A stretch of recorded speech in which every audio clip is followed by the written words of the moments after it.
लग्न म्हणजे नव्या आयुष्याची सुरुवात.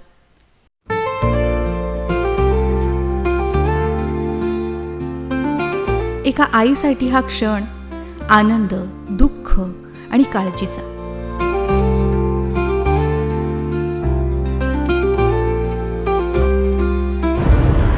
हातातली यादी पाहून आईचं काळीज थरथरलं. तरीही लेकीसाठी ओठावर होती मान्यता. लेकरू सुखी राहावं एवढीच इच्छा.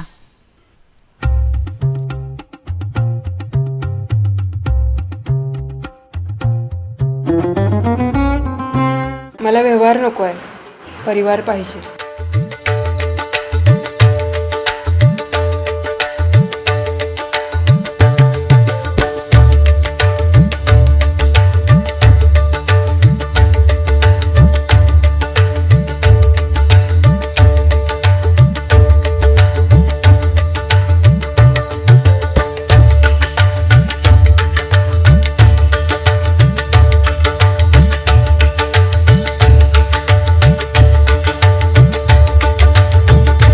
धैर्य, आत्मसन्मान आणि न्यायाची कवचधारी कात्यायनी देवी.